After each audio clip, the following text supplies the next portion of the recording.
Chris is doing that now. And so we will be posting then the recording later on for anyone who wants to review what happened or those that were not able to attend. So again, welcome to our conference. And I'd like to begin this morning with a couple of polls. And so I'm going to post a poll here, launch a poll.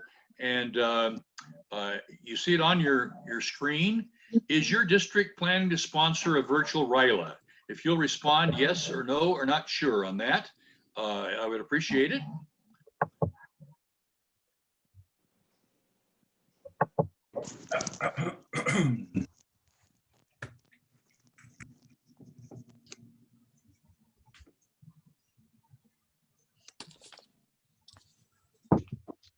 Okay, here are the results on that poll.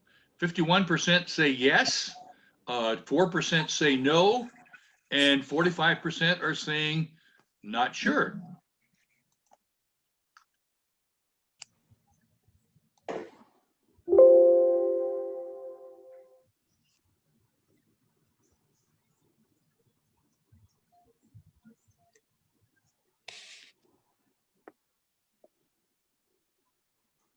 All right, our next poll.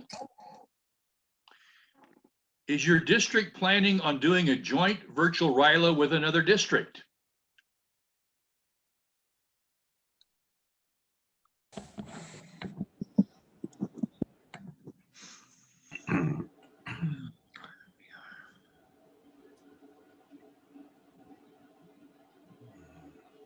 It looks like 10% of the districts are planning on doing that, 40% say no, and half of you aren't sure yet.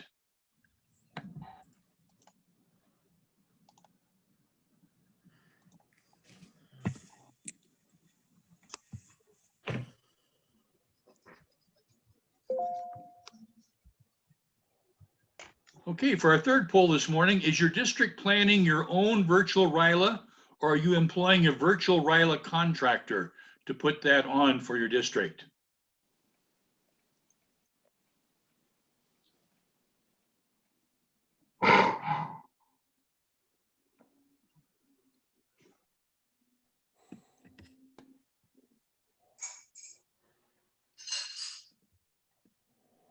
Okay, we're going to end the polling and share the results here.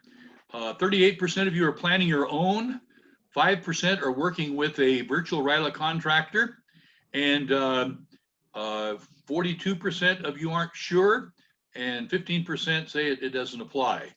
I'm going to ask, because I know that at least one or more of our districts are working with a contractor on that, and so I'm going to ask Lorraine Hartson if she will put into the chat the information about the contractor that I know is being used by District 5320, Bridget Markwood. And so you'll have that information in case you want to pursue that.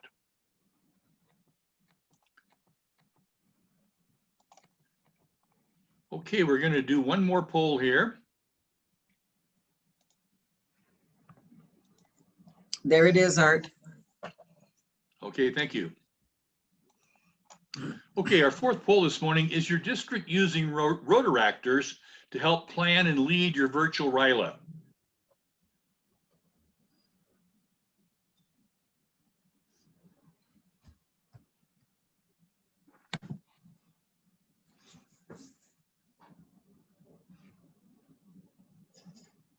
Okay, here are the results. 28% of your districts say yes, 30% say no, and 42% aren't sure. Okay, those are some very interesting facts that I think will help you all this morning as we begin our conference. And we're going to move right along this morning because I promised the maximum amount of time to be able to ask questions and to discuss. And just to give you an idea of where we're going this morning, we're going to have 15-minute presentations from the two virtual RYLAs that have happened so far. And then we're going to, after that, have question and answer with the leaders of these programs. And you'll be able to put your questions either in the chat or to raise your hand. We're going to be watching to make sure that we are able to call on everybody and get every question posed and some answers for you this morning. So we have about 40 minutes scheduled for question and answer discussion after our presenters. So we'll be in the general session here until 10:20 Pacific Standard Time. And then we're going to be going into 5 breakout sessions. And those are going to be designed to do some comparing notes and having smaller breakout groups so that you have more chance to talk and share with each other your plans and your questions. So we'll have a time there for that. We'll come back to the main session at 10:50. We'll have a couple more polls, and then we'll move into our last hour, which will be Mike Cloutier and Todd Jenkins on the presentations on the overview of youth protection as it applies to virtual RYLAs, and also a discussion on how diversity, equity, and inclusion and Rotary Youth Services programs may apply here. And then we'll wrap up at 11:55 and close off at 12 o'clock. We will, however, if there are additional questions, the session seems to be really live, you want to ask additional questions of Mike and Todd, will remain on so that those questions can be answered. So that's kind of a brief overview of where we're going this morning. And I want to move right into our presentations. At our last conference on RYLA, we had a breakout elective that was on virtual RYLAs. We tried to pack quite a bit into that, and we took too much time really for introductions of the registered people who were participating. And so there really was not much chance for questions and answers and picking up the information you wanted. So this is the reason why, in response to your encouragement, we scheduled this special conference to be able to get these people back online this time and to talk about what they did and to give you a chance to answer or ask them questions and them to give you answers. First presentation is going to be by districts 50, 20, and 30. And Kate Mattis is the amazing RYLA committee chair for the RYLA Northwest program in districts 50, 20, 50, 30. After attending the RYLA 7490 program in 2002, she continued to serve as an alumni facilitator for 5 years. She went on to become the inaugural president of the E-Rotary Club, Rotaract Club of District 7490. And then as a Rotaractor, she helped host a RYLA exchange student from Louisiana after Katrina, a GSE team from Germany, and she attended Rotary Day at the UN. She's a very active Rotarian, obviously. She joined the Rotary Club of Kent in 2017. This year, she is the president of that Kent Rotary Club. And in talking with her earlier, she's having a phenomenal year. So without taking any more of her time, here she is, Kate Mattis. Thank you. I'm just gonna share my screen. Can you guys hear me okay? No. Yes, we can hear you. Okay. So as you heard, I am a product of our Rotary Youth program. So I will sometimes refer to youth in our programs when I'm talking about the young 20-somethings. I understand that we don't consider Rotaract as a youth program, but one of the goals that I have as a Rotarian is to develop our youth in Rotary, and I use that term broadly. So I'm with the RYLA program in the Northwest area, districts 50-20, 50-30. We've been in existence for over 50 years. Last time we met, I talked a little bit about the program that we held last July. And so we had a 1-week program that was for 47 students. 4 of them have come back to be facilitators with us. We had an in-person program planned and registered. So we invited those students who had previously registered to come back on. And so 47 of them chose to come with us.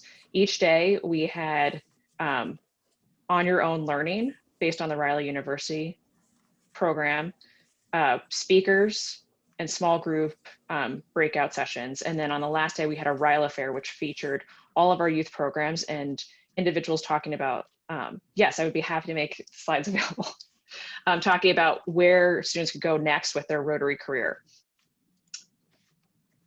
The platform for this was a partnership between our districts and District 7490's Rotaract Club of Leadership and Service, which is comprised of alumni of the RYLA program who go back and serve. They built a full website that has curriculum and activities that you do online. So, and pre-record videos by Rotaractors. So I'm going to actually turn it over to David, who's their president, right after mine, to talk. I want to give you guys an update as to what we're doing next year. So many, many thanks to the task force for all that you guys have done to connect us. Through our connections, we ended up partnering with the District 5230. That's the Camp Royal program. Bruce Kleckner is on, so keep me honest. We started a series of conversations and decided that we wanted to work together. So big picture, we're looking at a 4-week program that meets on Sundays and Wednesdays. There's going to be on your own learning rolled out each week, similar to the daily program that we had with RYLA University. Instead of speakers, no speakers, we're going to have workshops, and those meetings will take place on a Zoom account that is a business account. So that way we're giving each of our small group facilitators their own login that's paid for, so they have a paid account and they're not capped at the 40 minutes. We have a facilitator team that's led by alumni of 4 district programs. They tend to be under the age of 25, but there's some that are slightly older. And we focus on using near peers to teach, so that, and so on down the line, I'll talk a little bit about that. And then we are not recording the sessions. Some people have asked, because all of them will be interactive. So there's no speaker program to record. All this will be workshops that use breakouts, polling, word clouds, things like that. The 4 parts of our program, 5 parts, are first a curriculum. We decided to base it this year on The Truth About Leadership by Posner and Kouzes. And that includes 10 different leadership truths, and we break those out to cover them over the 4 weeks. This year, we decided to focus all of our workshops on communication. So active listening and engagement, conversations with people in conflict or people you don't agree with, how to be respectful and engage people who have differences of opinion. And then also how to apologize, with a little bit on also how to say thank you and to thank people for their apologies. We have action groups. This was the brainchild of Bruce Kleckner. I take no credit for this. We're going to ask the students to come up with an action plan, essentially the start of a service project. And part of this is we're going to orient the students by location, geography. So while they're mixing between California, Washington, and British Columbia, they'll have a separate group where they meet the students directly in their area and hopefully come back to their hometowns as if they're leaving, but they end the program with the start of a service project that they can bring back to their Rotary clubs as a team to launch a service project in their area. We have small groups with 8 to 10 students per 1 facilitator to discuss the lessons, kind of go through what they're thinking about. And then the last part is what we're calling Zion groups, because we needed a new term. These are our internal small groups because we're trying to train our facilitator team and train the next generation. So there was a poll that said, do we use Rotaractors? We absolutely have Rotaractors and young Rotarians, but they're part of our committee rather than us giving it to a Rotaract team to take care of. This is our schedule with our Sunday and Wednesday meetings. These are required. So when we have questions, I have this sports team or whatever every Wednesday. Is that a problem that I have a conflict? Yes, it is. We are requiring the students to come for these sessions, but only these sessions.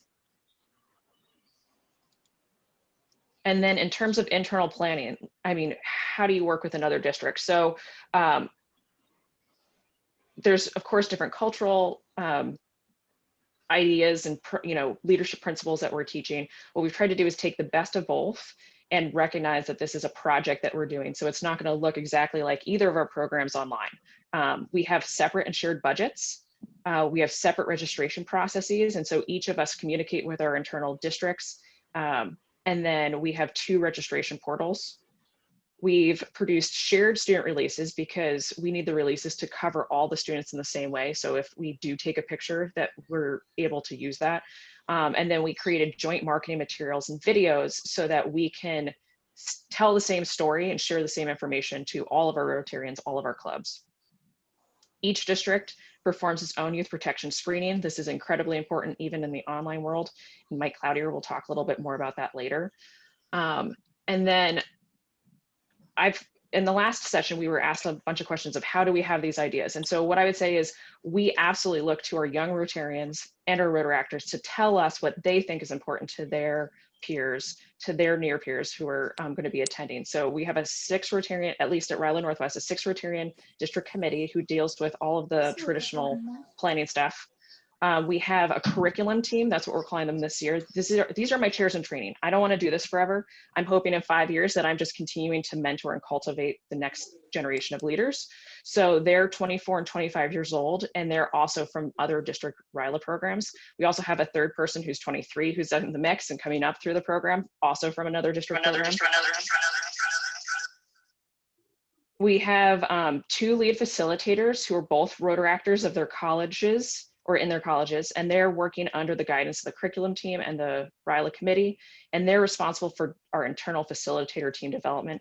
And then on the weekends, there's a Sunday for 1 hour, no more, training for our facilitator teams. They also meet for social events, and they're encouraged to participate in the planning. So they tell us what they think that we should be doing, what they think the program should look like, and then we allow them to operationalize that. So the leadership development is actually a principle of how we organize our whole team. So part of this is teaching our Rotaractors, our young Rotarian leaders, to step up to district leadership. So with that, I'm going to turn it over to David Edelstein, who is the president of the Rotaract Club that we partnered with. I hope you can all see me. Good morning, or if you are where I am, good afternoon on the East Coast. Kate is fantastic, and she's done a fantastic job talking about the what and the how of the RYLA that she did this past July and that their districts are doing this coming year. I want to fill in a little bit of the why. She mentioned RYLA University a few times. That is the program that my Rotaract Club, the Rotaract Club of Leadership and Service, founded and ran and is still using. You can all feel free at any time to go to rylauniversity.com. We'll be able to locate that. I figured just directing you will be a little bit easier than trying to navigate the website via screen share for 5 minutes. But I wanted to fill in a little bit of the why we did this. And you might first be wondering, why does a kid from New Jersey and who's currently living in New York State wind up on the zones 26 and 27 RYLA call on the West Coast of 3,000 miles away? And that's a very good question. First of all, technology is great in 2021. Gotta say, we've learned a lot about it this year. The other reason goes back to what RYLA District 7490, which Art did a great introduction of Kate, explaining that Kate actually went to RYLA 7490 as a high school junior and was a facilitator there and found her way across the country. RYLA 7490 in Northern New Jersey, which I went to as a high school junior and am now a leader of and am with the Rotaract Club, is based on the premise of leadership, starting from personal leadership and development and going through a week-long program of starting with the personal, moving into team development, moving into community leadership, and then moving into global leadership, of course, Rotary International. And through that same mentality, it occurred to me a few years ago that it would make sense to connect internationally. And so I've had actually the personal pleasure of traveling to California for multiple RYLAs to observe and be part of their teams, to invite leaders for RYLAs from Florida up to us in New Jersey and Nebraska and Boston and Central New York, and connect on the global scale. And when the pandemic hit, and we would usually have had our program in March, I'm sure many of us all have the same story here, the whole thing fell apart. Our district stopped doing recruitment or anything for participants for the RYLA program in 2020. And yes, I'm the president of the Rotaract Club of Leadership and Service, but that is a direct result of the fact that I, along with my fellow club members, were all the RYLA team. We were a highly trained and team. We worked year round and we've been together for years to run the program and learn about leadership ourselves, because the more we learn, the more we can teach. And we truly believe that teaching is the ultimate leadership. passing on Rotary International's values and life lessons and skills and everything onto those younger, and then bringing them into our team if they want to in the future. And so when we saw we were doing nothing this year, we formed the Rotaract Club and then said, do we do nothing or do we do something?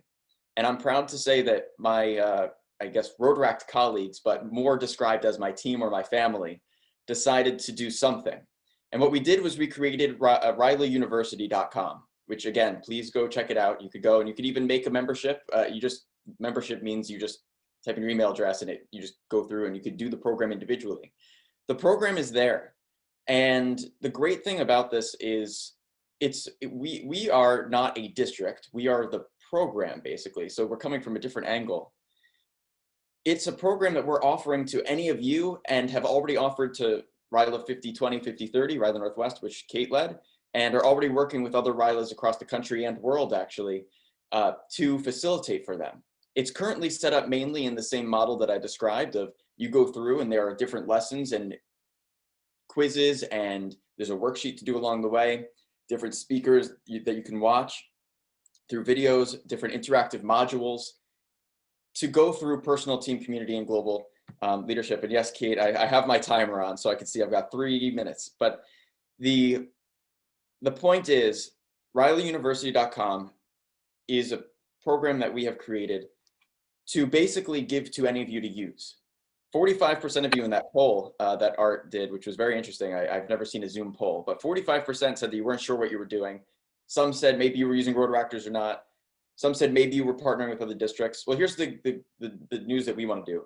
We truly believe in the service above self, obviously, and want to provide the program of RYLA University to any of your districts. And as we've done for others, it's able to be tailored to your district. You can have live speakers. If you go on now, you'll see the RYLA Northwest page is still there. You won't be able to get in because it's password protected, but that's where we had our small groups organized and Zoom discussion groups and speakers and posted the videos if someone had missed a speaker and had comment sections and really engage in different ways and fulfill the needs of any of the programs and tailor it because, you know, without RYLA happening, our team became the club, became this program, and we're here basically, I'm saying, to work with you and your districts to make what your vision is happen based on a foundation that already exists so that you don't have to have the stress of trying to figure out how are you going to do this online or who else is going to do it or how do you build a website. We already have that and we want people to use it. And I know that a question I've gotten often is what's the cost? There is no cost. I will say that it costs money to run RYLA University. And so if a district works with us, any donations are always greatly appreciated, but no money is ever required. And to sort of be clear again, we are offering this. I'm here today to offer the program and hope that you will use it. And we want to work with you. And it's my greatest pleasure to connect with people all over the world through RYLA, through Rotary. And so I hope that if it seems that it might benefit you, or if you don't know what you're doing for RYLA yet, please do reach out to me. I will post my contact info. And I look forward to making something happen so that we can continue to pass on the Rotary International values to the next generation.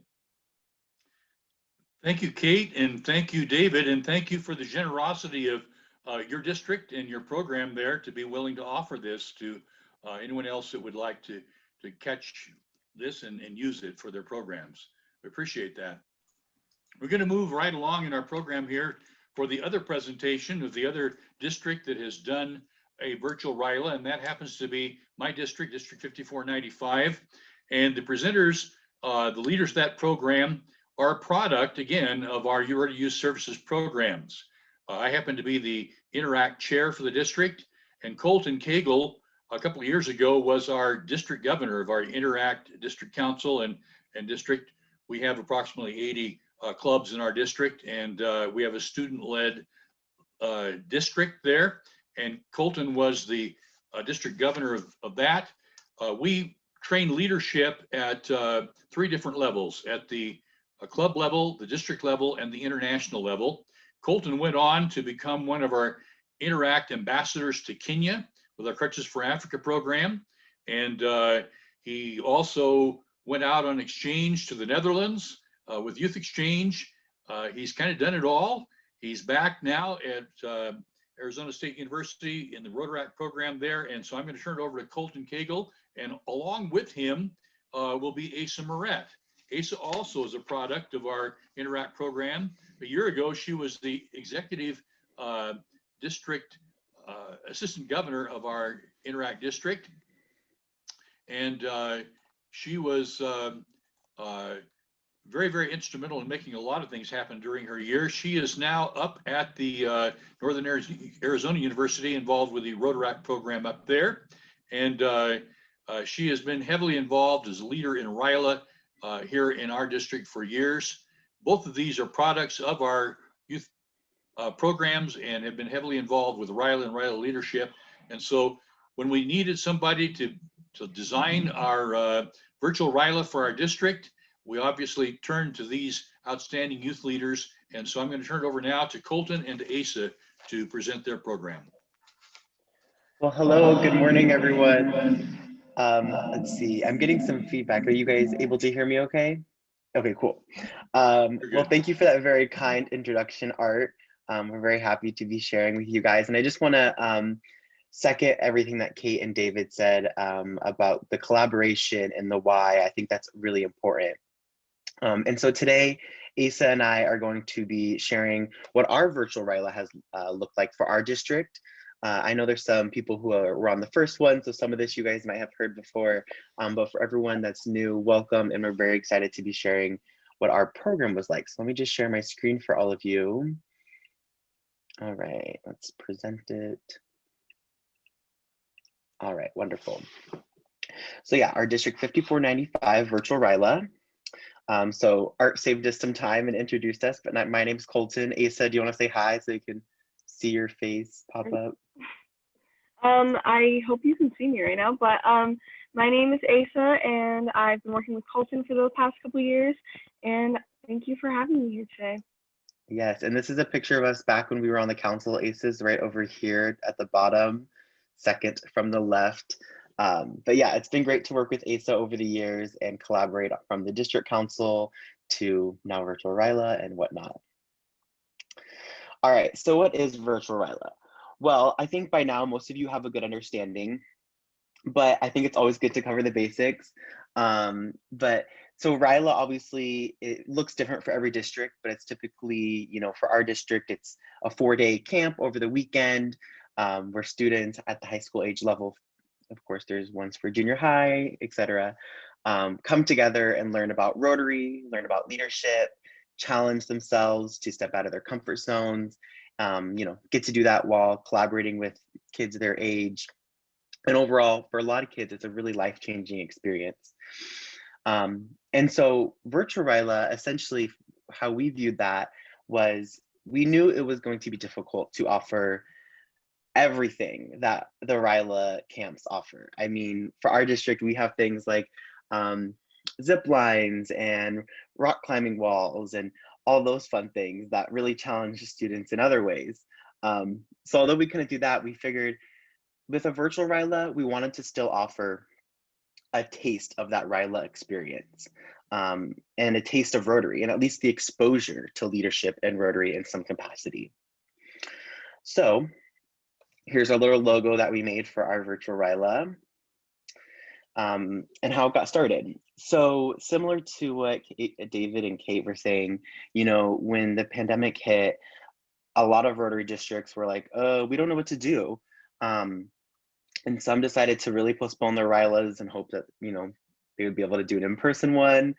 But, you know, in our district, we decided we don't want to wait a year or two to offer some kids a RYLA experience. So we decided to create a virtual RYLA. And as Art mentioned, I was very honored when they asked me to be the chair for the program.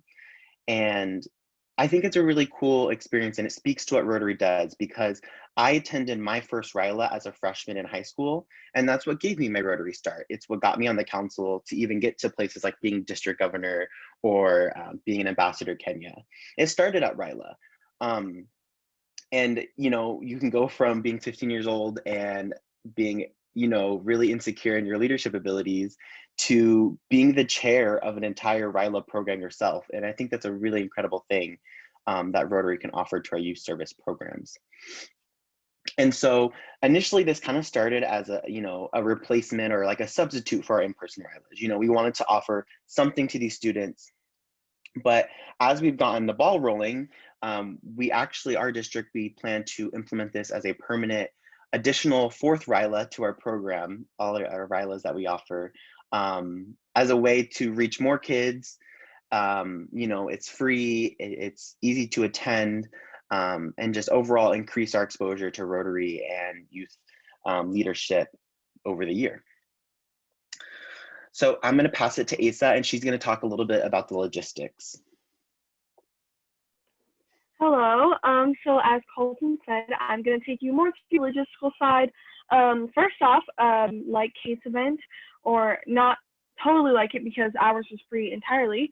Ours is cost free because normally students are sent through Rotary Club funding, but this was a major advantage of having a virtual program because you don't really need, those costs of food and housing and all of that. We did have a district funded Zoom account that we used, so that's the only thing that really was costly, but most, of the Rotary clubs have this already because we're all virtual now. Our participants were all in like the high school ages, 14 through 18. And because of our numbers that we had last time, we divided them into 5 groups, which was about 13 to 14 kids on each team. And a big part of this, how the way this event works is we had staff and all went through a training to discuss how to prevent things like burnout and encourage participation amongst other leadership training. And this staff was like so crucial to the success of this event, and that consisted of 9 counselors, which were all previous RYLArians at another camp, which was our main requirement, just that way they had a general understanding of what RYLA means. And then 5 led the teams as sort of facilitators who generally encourage participation and uplift them to try their best.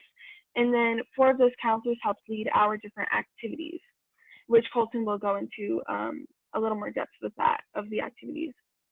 And then we had 8 mentors, which were there as kind of like a fallback for the counselors and were the main adult supports the program. And they were just there to diffuse tensions, work in conjunction with counselors to help the teams. And then 5 were assigned to help counselors who were facilitating. And then we had 3 to direct programs. So mainly this was divided into teams and programs, our adult supports. And I strongly encourage doing a process, if you decide to do Virtual RYLA, where you do these trainings because they were so helpful to us, and we have made some changes with our training coming up based off of what we learned from last RYLA. And then we had our tech staff, which was Colton actually last time, and he was very good at it. Obviously there's going to be technical difficulties, and so you want to make sure you have someone with that. He just facilitated putting people into groups, and tech difficulties and etc. And then we had a host. Last time I was the host, and which was an amazing experience, which is just typically a RYLArian with public speaking abilities, and they're there to, as Colton would say, set the thermostat of the room, raise that bar to where the energy should be, and they just facilitate all the transitions. And then something really cool that we implemented was having adult observers who sat in on the call, and they were able to kind of get a sneak peek of RYLA. And it wasn't necessary to the part of the staff, but we loved being able to see their smiling faces and, hear some of their ideas and input afterwards and during some of our breakout sessions. And this is something that we want to invite you guys to. Obviously, you can't sit in on all the sessions because we do want to give the students their private time with their groups, but you get to see a lot of what happens. And so if this is something you're interested in, you can register. And Colton, can you put that in the chat possibly where you do that? So mark your calendars for February 12th and 13th. And next slide, Colton. Okay, so the length of this is 1.5 days. Like Colton said, it's just a taste of RYLA. It's not encompassing everything. We didn't want to do something really long because of Zoom fatigue, just making sure that they're participating and having a good time. And that takes place on a Friday evening and a Saturday morning. Specific times, I believe, is 6 p.m. to 10 p.m. on Friday, and then I believe it's 10 a.m. to 6 p.m. It's on another slide. We'll show you that in a minute. Friday's very introduction heavy, and then we go into more activities on Saturday morning. The preparation for this was just, besides planning the event, the participants were involved with taking a quiz called Color My World, which was just a personality test. So we already had them in groups prior to the event. And then we just had our Zoom link sent out the morning of. And then the other thing that went into it beforehand, besides, you know, the individual activities, was just making sure we had a good reminding system. And that was also ran by our lovely tech staff, which was Colton. And we used Instagram. That was a super helpful thing we implemented, you know, especially connecting with youth. Everybody is on Instagram, and it's just a way to share what RYLA is. And we also used an app called Remind, which is just a app in which you can send out text messages to everyone in the group. So I strongly encourage looking into that if you decide to do a virtual RYLA, and that's just a free app. So I'm going to turn it over to Colton to talk a little bit more about the social media. Yeah, so here I have screenshots of our Instagram account that we use to promote.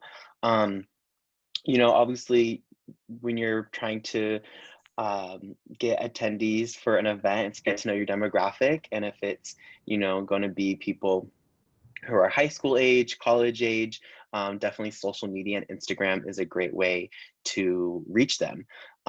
You know, and if you're not familiar with Instagram or whatnot, that's where, you know, using your Rotaractors and your Interactors really can be handy. You know, utilize them for their skills and their knowledge, and invite them to be a part of your planning committees so they can help show you how to do things like this and reach a bigger audience. You know, that synergy. But yeah, so visually appealing and nice and simple to get people's attention. So a little bit of an overview of our 2 days.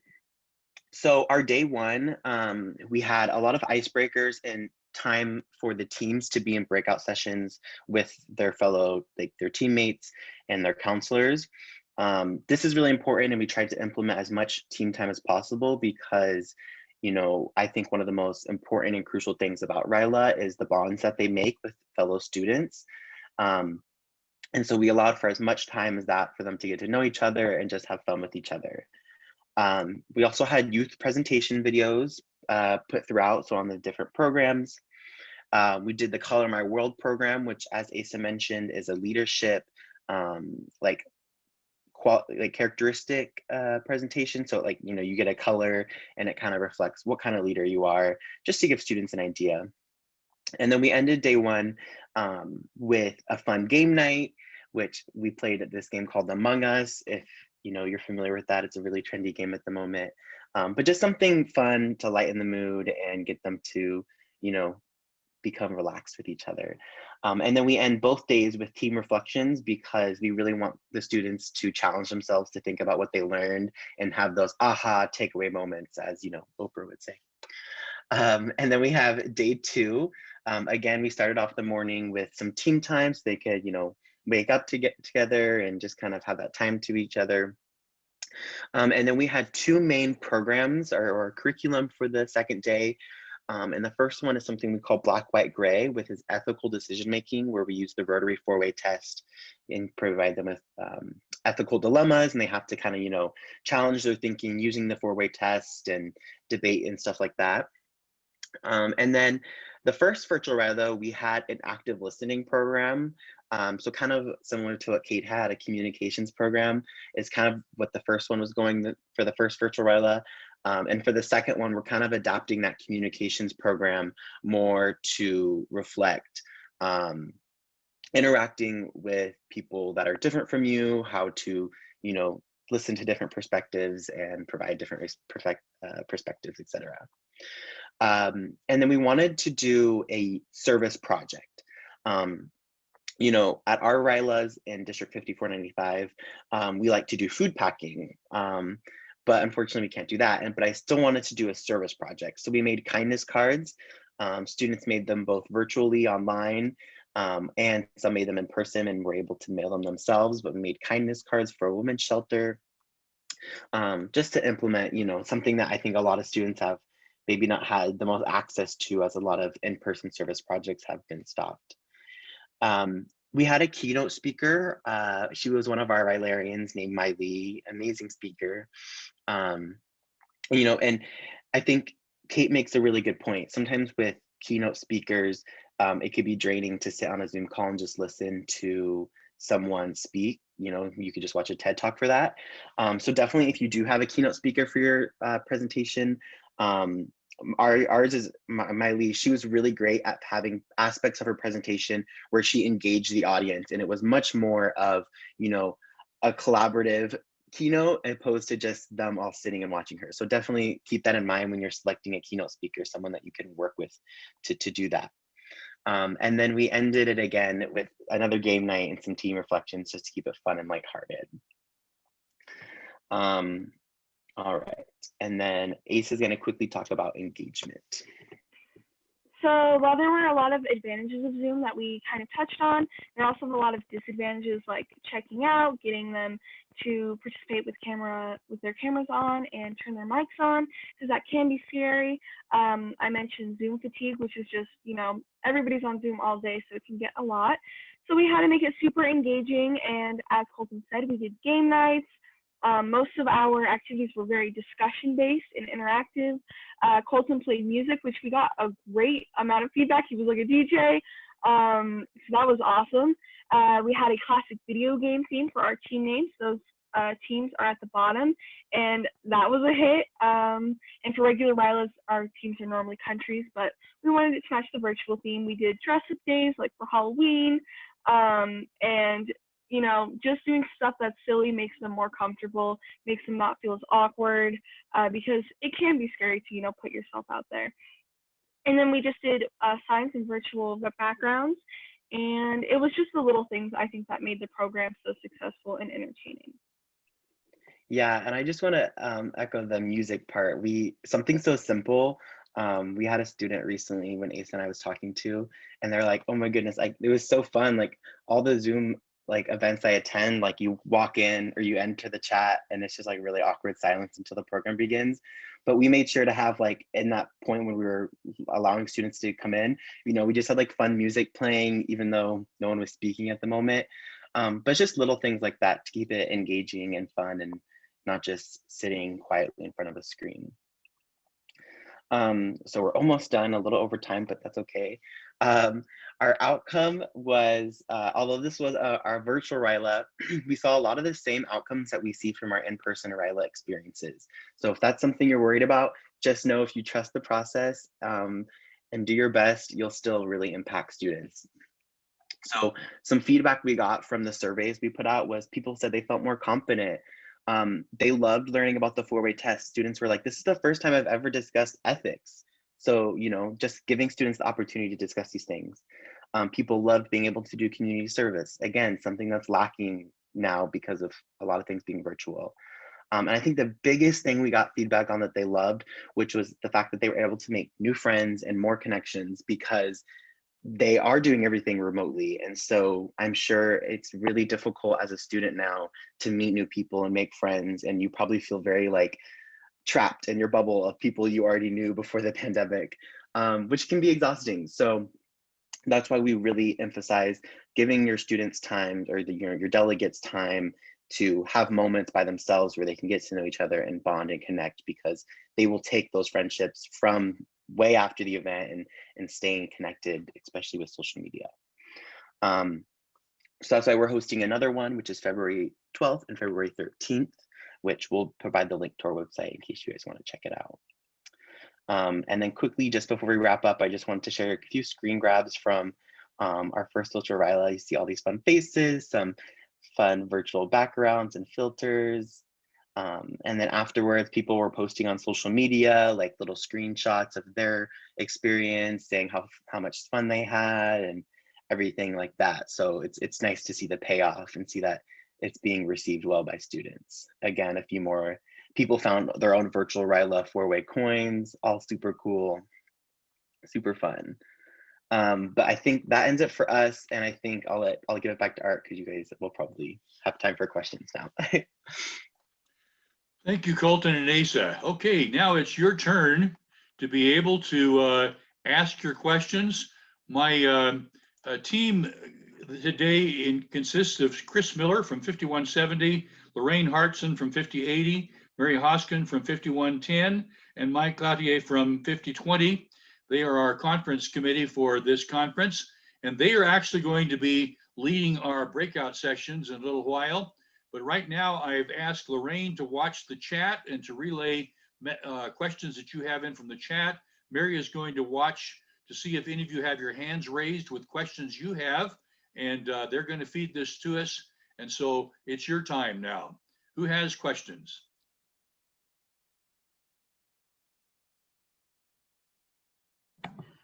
Art, there was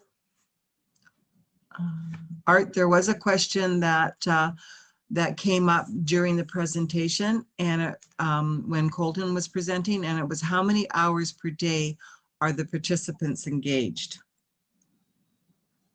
Colton? Let's see. So I would say through the first day for us, only about an hour, maybe an hour and a half is maybe they're listening to presentations, but all the other time is reserved for conversation. So it's kind of like we provide the time and the structure for them to engage in discussions and activities, and then from there we just hope that we created an environment where they feel comfortable enough to do that. And I would say for the second day there was probably again maybe just a few hours of time where it was more of them just listening, and the rest of it was again opportunities for them to engage as much as possible. I hope that answers that question. Okay. I have a question from Adrian Simmons, and it is, what are the demographics of the participants in terms of gender, and anything on race and ethnicity? Yeah, I'll answer for our, and then I'll see what our other Virtual RYLA had. For us, I think it was majority female, and then in terms of ethnicity, it was, I don't remember, I would say it was pretty diverse. It wasn't very, I don't remember it being predominantly one ethnicity over the other. So, but yeah, but in terms of, it was predominantly female, I will say that. Kate, what about yours? I'd say we tend to get more than 50% female. We allow the clubs to pick their students. This is something actually we discussed with Bruce and his team, because they have a male and a female camp. And so they set goals and targets for each. And we have a diverse group because it represents our communities, but we're actively thinking about technology as a barrier for participation, because some of our students may not have the bandwidth or the access that they need to have screens on the entire time. So that's something that we, especially with Bruce's team in California, where they have farming communities, we've talked very actively about how to make sure we bridge that gap. Yeah, and it's a little bit different from the question, but Kate reminded me of something that I want to talk about, and that just as much as we try to encourage students to have their cameras on and stuff, we also, are conscious of the fact that not everyone might be in an environment where it's comfortable to have their cameras on or have their microphones on. So we never like to pressure students. So just sometimes them being there is enough. And, you know. Art, I see Karen Loeb has a question. I just wondered a little more about the logistics in a given day. For example, if you have a group activity, how much time do you allocate for the group to be discussing problem solving and then reporting back? If you have a speaker, how long do you have their attention span for each of the different kinds of activities? Absolutely. I'm gonna actually I'm gonna pull up our schedule so you guys can see, but I'll let Kate answer while I'm doing that in case she wants to add something. So we specifically, the small group times are those times to actively engage and discuss ideas. So we have set aside times like that. I think what we're hoping to do is with the workshops, using the breakout rooms to actively engage students throughout so that we're getting more conversations going. What we have found is that the conversations between peers is probably one of the most important and valued parts of the program. And so we're trying to build in as much as possible with near peers facilitating the conversations. Kate, I was trying to get at how much time. Is it 20 minutes? Is it 30 minutes? Oh, 10 minutes. Small groups are an hour. Okay. The students take, well, at least where we are, have taken a little bit of time to warm up. They get on and they're kind of silent at the start. So we have some activities, icebreakers to warm them up. And by the time we get to an hour, I'm messaging my team being like, where are you? Because the kids want to keep going. And I'm just going to quickly share my screen to give you an idea of our schedule. You know, so like they had at the beginning, like 20 minutes just for icebreakers, just for introductions, plus another 30 minutes for an icebreaker. So that's like, you know, close to an hour where we gave them time. And then they were, let's see, and their breakout sessions again for another 25 minutes for game night and another 10 minutes for reflections. And then on the second day, let's see, we had, again, let's see, about 10 minutes to get together here. And then all this they're discussing. So for 2 hours during the main sessions, even though they're like curriculum, they're still within their groups discussing things, well, and within the other groups as well. And then we did the service project. We started it in a big group and then we broke them out back into their teams so they could like create cards together and just kind of chit chat while they're, you know, drawing and stuff like that. So I hope that gives you an idea. So Colton, who keeps track of the time? So since it was kind of a collaboration between me and Asa. I was the person that was running all the technical stuff and Asa was the host. So she was kind of the one who gauged the pace of time as well as me as well there, so. Okay, I have quite a few questions on in the chat here. So from Victoria Broden, she asks, do you offer a RYLA certificate and what are your attendance guidelines? So in 2020, we had 2 certificates. We told the students being selected to attend RYLA is an award. So by registering to come to the program, you received a RYLA Northwest certificate. For RYLA University, there was activities and worksheets, there was attendance requirements, and you did not get a RYLA University certificate unless you had actually shown up. We did have some students who registered and then just did not show up or did not participate. They attended one meeting and then dropped off. We tracked attendance and then we try to give feedback to the clubs who sponsored them. And this year we'll be giving everyone a certificate. This year, instead of doing them by paper, normally we'd give paper certificates. We email them a copy of their certificate. From Kevin, sorry, we have, how do you recruit attendees? So for us, we used social media. We also utilized our Interact District Council and our network of Interact clubs that we have in our district to help advertise and promote. But then from there, it was just word of mouth. So we used our existing RYLA in-person databases to connect with students, let them know about the opportunities, and from there, clubs would kind of advertise to their schools and stuff like that. If I may really quickly, I think social media was super, super, super important to that because of our accounts as well as we used other districts' accounts to spread that word. So just something to keep in mind that we have posters that we have interactors share as well. So just something to keep in mind there. And do you have a selection process? For ours, there wasn't a selection process. We did have a code of conduct that we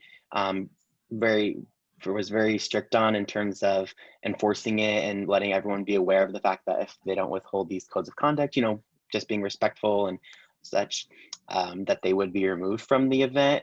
But we never had any problems. But other than that, we just wanted it to be open to everyone and to get as many people there as possible. So we didn't have a strict selection process, no. You want to respond to that, Kate? So in districts 50/20 and 50/30, I've heard some programs have district funding. We are completely club funded and club selected. So the clubs pay for the students to attend and then they select it through their own selection process. Our parameters are based on age and school years. But I know that we might be an outlier compared to some other places. Any specific strategies that you incorporated to protect the internet safety of participants besides the Zoom account? That is a So great question. yeah, no, that's a really good question. So that's kind of what we utilized our code of conduct for. We wanted to really kind of set the bar for the expectations for everyone, and everyone had to sign off on that, including, since we're dealing with high school age people, students, we did have them provide their school information as well as parent information, just as that security net in case anything did happen. And then again, we made everything aware of, you know, if we took screenshots or were recording, and got permission to do so. So, and based on the Rotary International guidance, our current release indicates that we may take pictures, but we would not place any identifying information with pictures that we use. So we wouldn't say, this is, you know, Colton from this town, but we might use pictures. Right now, one of the things we're looking at is we have testimonials that are being recorded by our last year's participants for us to use for promotion purposes.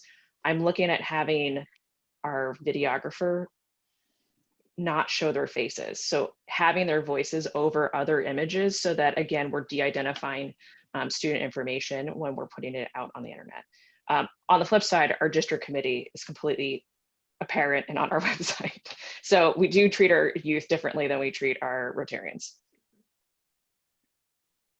Larry Shaw of District 5150 asked, did anyone attend Friday and not come back on Saturday?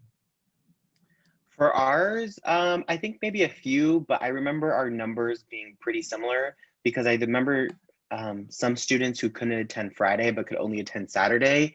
So it kind of balanced out in the end, but it wasn't a huge difference.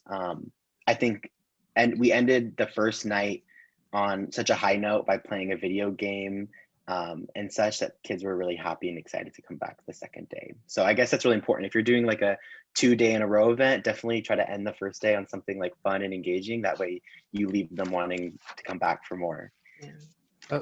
Lainey from District 5280 has a hand up. Lainey, go ahead, ask your question.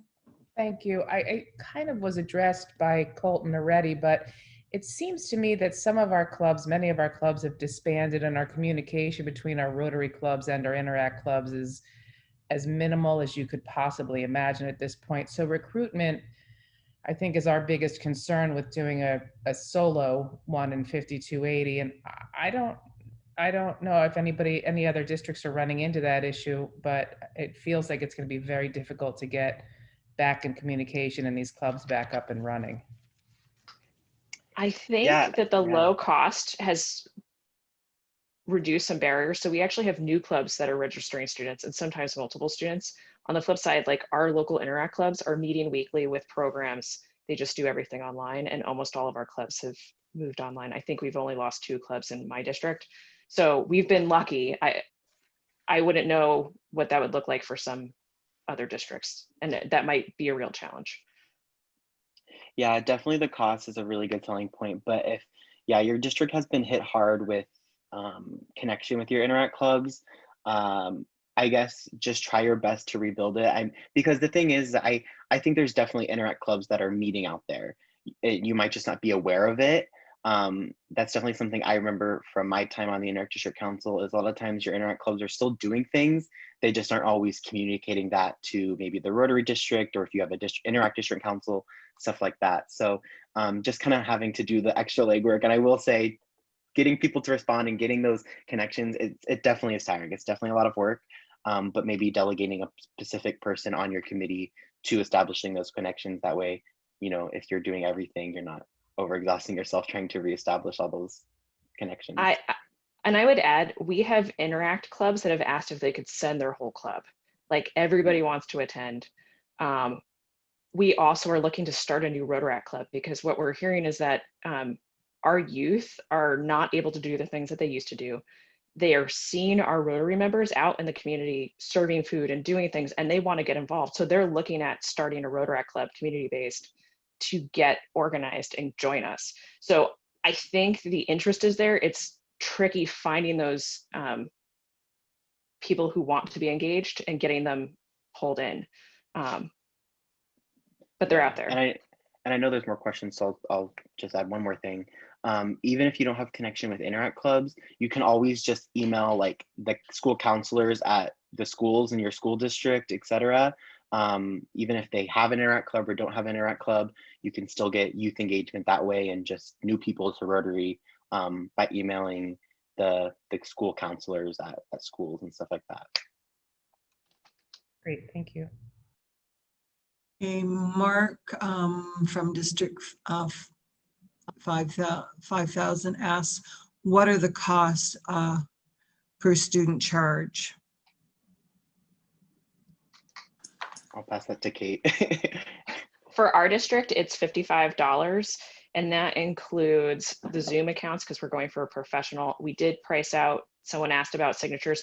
We have found that parents are printing and signing, but then taking a photo and sending it to us, but we did price out DocuSign, and it's not a big barrier. Once you have the account, you can do as many as you want within that time frame for a set fee. We are paying for items for our facilitator team because we are also investing in our team, and then some other overhead administrative costs.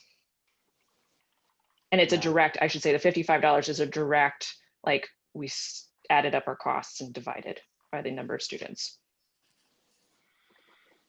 I am wondering, do you send something like a swag box or something to participants before they attend? We actually priced that out, and the feedback we were hearing from clubs was that they'd rather spend the money on their service projects than their students. And so the feedback we heard was to keep the price low and do everything as electronic as possible, rather than to have t-shirts for students or anything else like that. Okay. Yeah, one thing we're considering doing for our second one is we have a variety, like a good amount of t-shirts that we had already bought for our in-person RYLAs.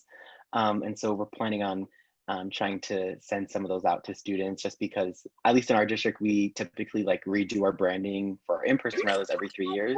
So by the time we reopen our in-person RYLAs, I'm sure we'll want like a new logo and theme and stuff like that. So yeah, we're gonna send out existing merch we have. So if any of you guys, have I merch think that's we sitting around. may be able to do that. And I'm thinking that it might be a way of getting people excited and energized. And I've also thought, instead of mailing everything in our district, if we might actually use Rotarians to do some personal deliveries to connect them with the process. Yeah, a little service project. And Exactly. Exactly. Okay. Jan asked, did you have parent release forms, and could they be signed electronically, or did they have to scan and send in the release form? We have both options, and absolutely, especially that release includes information about their conduct, information about our youth protection guidelines, and then also the release for images and things like that. So there's a number of things that we include in there. Yeah, and we use something called Cognito forms. I don't know what other districts use, but there's like an actual I'm sure you guys have had maybe experiences if like you can actually sign online. There's like a little spot for people to write their initial and stuff like that. And I should say, we get the emails of the parents, so we separately email the parents because we're concerned about students signing themselves. So yeah, that is. We add that as a check. We can't prevent it, but that's one of the ways that we try and verify that we're reaching the parents. So Shane Lamont asks, how does youth protection screening work for participants? We don't screen our participants. We screen all of our facilitator staff, including any young facilitators that are coming back, because some Rotaractors are under 18. All of them have to be screened. Yeah, I will say for our, although we don't do like an interview process for our delegates, for all of our staff, there's an interview and evaluation process as well. Okay. Karen Loeb asks, will we be able to see descriptions of the activities that were successful and those that were not in a virtual environment? Yeah, so I definitely think for our district, what we did is we took some of our existing programs that we did in person, but we took more ideas about them, or maybe like the main takeaway, and adapted that takeaway into something that would work virtually. So I think definitely, obviously, anything that required movement isn't going to be transcribed very well.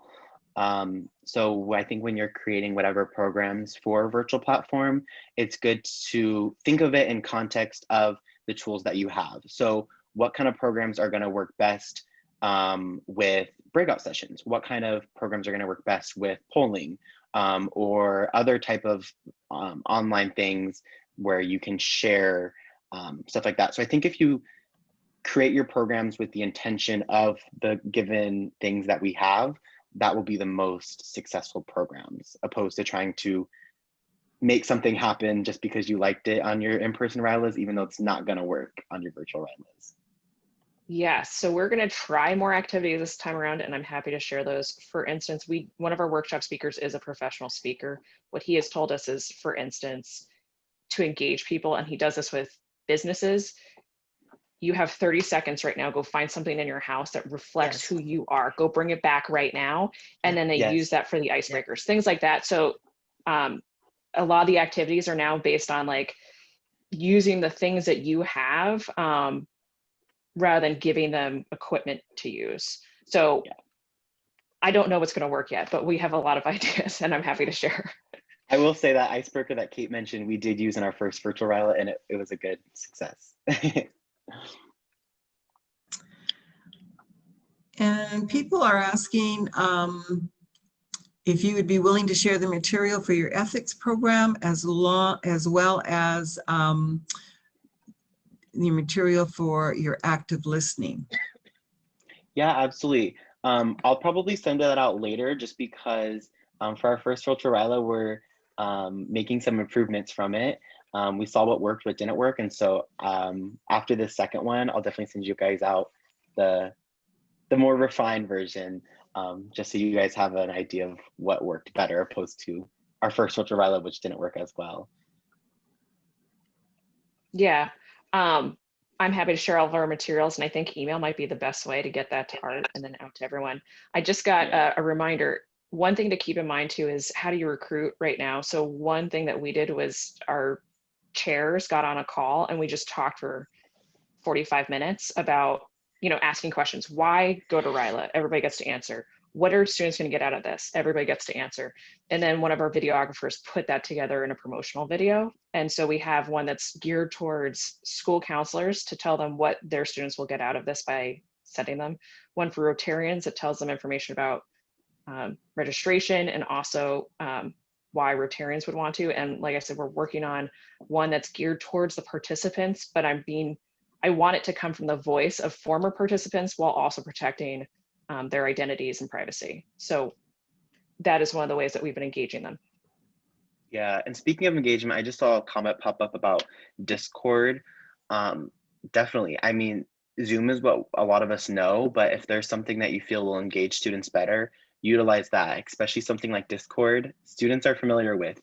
I think that's why our game nights were such a huge success, because I know it seems weird, I think, to a lot of adults, but sitting silently but playing a game with each other and just like collaborating that way is a really fun way for students. Like, that's how students interact now. So something like Discord, which is typically used for gaming, I say would probably be a great way to go. I'll also put the games we use in the chat, just in case you guys want to look at those. So that way they... Our outreach videos are on our website, and I will have that link in what I said to Art. Yeah.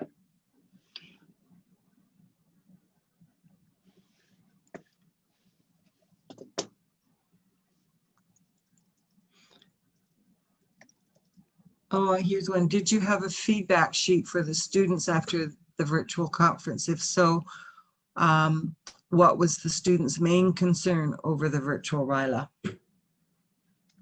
Yeah, we sent out a survey about within the week after the virtual RYLA. What was the second part of that question? What were the main concerns of a virtual RYLA? Well, from the students, if I'm interpreting these questions right, I would say there wasn't too much negative feedback. You know, there's a few people who felt it was like a little long, but then there was a lot of people who said they really liked the timing. So yeah, it was kind of interesting with our survey. At least it was kind of like, it would be like, it was like an equal balance of people saying the exact opposite thing. So I was like, there's no real indication of what was more popular here. So, but yeah, we did send out a survey, which has helped us creating this second one. So.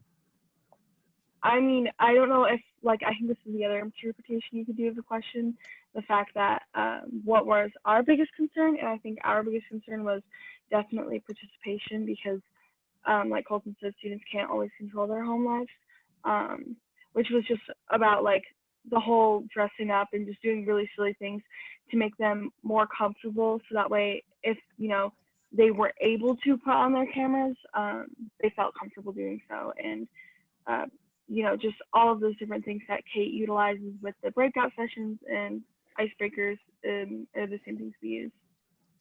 Yeah, to your point, we, after hearing their presentation, we have room in our budget that we're not offering it, but we have a question or registration for students about their technology capabilities. And for instance, if they don't have a headset with a microphone, we can purchase that for $20 and have it shipped directly to their house. So we've been trying to think about accessibility in that way. Of course, it's so much more engaging to do things online. It's so easy for someone to log into a meeting and stop participating. And so that's where we're very focused on what we're doing when we get together. And similarly for Sunday facilitator sessions for our team, those do not go over an hour. You better show up prepared to present because you will lose our audience and people's time is valuable. So if we're telling kids they have to make a commitment to attend at these times, we're making sure it's engaging stuff that they want to do. I have a question for David Edelstein. I'm wondering if there are any elements in your virtual RYLA program that we haven't covered here while we have you. I've been attempting to speed type, which is not a forte of mine, in the comments here as people are asking questions, and Kate and Colton were answering. I would say the biggest difference from my perspective, and definitely from Kate's current perspective, and Colton can jump in and tell me whether I'm getting this right or wrong, but I'll just speak from our RYLA University perspective, is that we are not a district. The members of my club / team / family were the leaders of RYLA 7490, but obviously that's all been put on pause. Some of my friends here and team members are, used to be on the RYLA committee, and we all worked on all these logistical different things, and all the questions you're asking, I'm very familiar with how we did that. The difference now, I guess, for RYLA University is that I'm coming from the perspective of, basically we have this program and it has lessons and things that are there, and we're working with other districts to, they've asked, hey, we like this, but we want to add this in. This is something we usually do in person. Can we turn this into an online program or add this to the worksheet that the participants do? And approaching it from the perspective of, we have the program and offering it. So usually the districts that we'll work with will answer their own kind of questions based on their preferences for how they want to recruit or how they want to have parent orientations or things like that. And we are kind of the program and the team that has this virtual program already and can offer that and tailor it and help facilitate it for those districts who then choose their other preferences that Kate and Colton are talking about, like how did you recruit or how do you do swag or all those different things. Those are usually questions. What I would add is, so when we work together, the website has activities inside it. It has polling, it has videos. Some of the videos are recorded by rotor actors discussing the principles, which I found to be the most compelling, is that they've created content as near peers. So it is more engaging to watch. What we did was we took that framework. So we took their curriculum full stop. We said, we're going to adopt this. And we picked speakers that match the topics that were being discussed that day, so that we were aligning our activities and our speakers to match theirs. And then the small group discussions were focused on the lessons that they had designed for each day. As he said, 7490 is based on levels of leadership. So personal leadership, then teams, teams of teams. So that would be like your district, and then international, Rotary International. And so we added a 5th day at the end that was inviting Rotaractors, interactors, youth exchange students to all talk about their Rotary career and what they did. And then they've all provided their contact information, said, if you want to start an Interact Club, you contact me. If you want to start a Rotaract Club, you contact me. So that we have that concrete connection for what to do next. So I would say if you're going to use it, it is a phenomenal tool, and you'd want to say, like, what kind of small groups do you want on top of it? Yes. It's basically, and it exists in the format it does because with the personal, team, community, global leadership levels, as Kate just called them, because that was the foundational knowledge of our program, how it runs in person.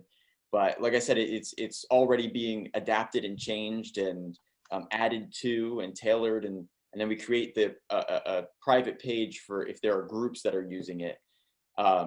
You know, like RYLA Northwest did last July, so that they have their speakers and small groups and everything's organized, and speaker Zoom links and things like that, and discussions are all in a different place. It's basically the great thing about being online, which I never think is a replacement for in person. When we're able to do that in person, RYLA University will probably become an additional tool to go along with things. And someone did just ask, can it be a tool for leadership teams?